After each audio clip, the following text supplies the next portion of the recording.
You ever stop and wonder why we start the year in January? Well, the answer isn't on your phone or in some modern calendar. Nope, it's in the story of an ancient Roman god, a god with two faces, who stood at the very threshold of every single beginning. So let's go ahead and open that door. All right, here's how we're going to break down this incredible story. We're going to follow Janus's journey from a mortal king to a literal god. We'll see how he got his famous two-faced vision, became the keeper of all cosmic keys, how he controlled the very doors of war, and finally, how he left his mark on time itself. So to really get this, we have to go way back. I'm talking long before Rome was a republic, before it was even a kingdom. Our story starts in a wild, untamed land, with a man who was its king. Yeah, back in the primordial mists, up on the Janiculum Hill, there was this wise king named Janus. But this wasn't the Rome you're thinking of, with legions and senators. Not at all. This was a raw, untamed land, and he was about to build a civilization pretty much from scratch. See, he wasn't a conqueror. He was a builder, a civilizer. He brought order to all that chaos. He introduced agriculture, turning wild hills into farms that could feed people. He established laws, creating a real society out of scattered tribes. And he literally connected his people by building bridges. He was creating a world. So, how does a mortal king, even a great one, become a two-faced god? Well, the turning point wasn't some epic battle or a conquest. It was actually an act of kindness. The story goes that the god Saturn, who'd been exiled and was just wandering, showed up in Janus's kingdom. Now, Janus could have turned him away, but he didn't. He offered him sanctuary. And this one single act of hospitality, well, it would change his destiny forever. As thanks, Saturn gave Janus a gift that was truly divine, the ability to see both the past and the future, all at the same time. I mean, think about that. He now had the wisdom from every mistake ever made, and the foresight to see every single possibility that was yet to come.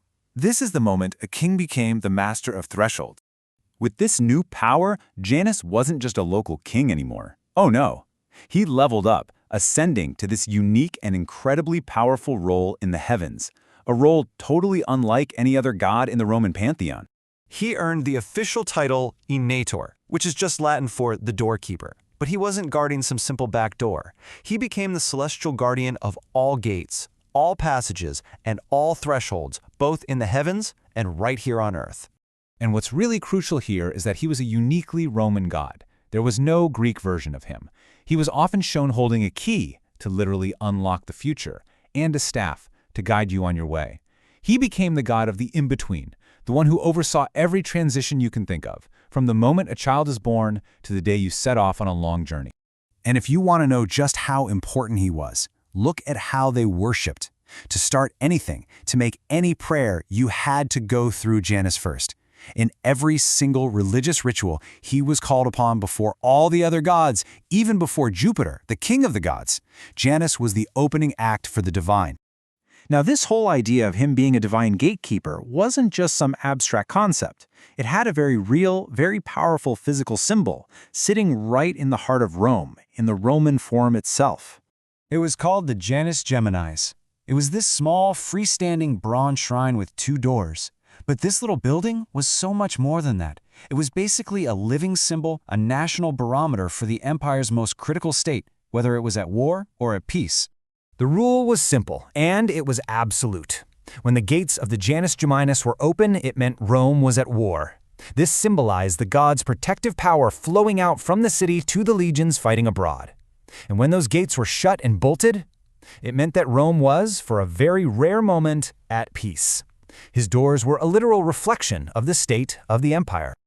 Okay, so the Roman Empire is long gone, right? But Janus's influence? That didn't end with it. In fact, his most enduring legacy is something you and I interact with every single day. And this is where we come full circle. His name is permanently etched into the very fabric of how we measure our own lives. Our month of January, it comes from the Latin annuarius, the month of Janus, and it was put at the very head of the calendar for one reason, because he is the god of all beginnings. January is that sacred bridge, that threshold, looking back at the year that just passed and looking forward to the year that's about to begin. The story of Janus is so much more than a myth about a god with two faces. It's a whole philosophy. It's this beautiful reminder that every transition we go through is a sacred moment. and that every ending, every single closed door, is really just the preparation for a new one to open. As the god of all our beginnings and transitions, Janus is this perpetual reminder of that cycle, which kind of leaves us with a question for our own lives, doesn't it? Looking back at your own past and forward to your own future, what threshold are you standing on right now?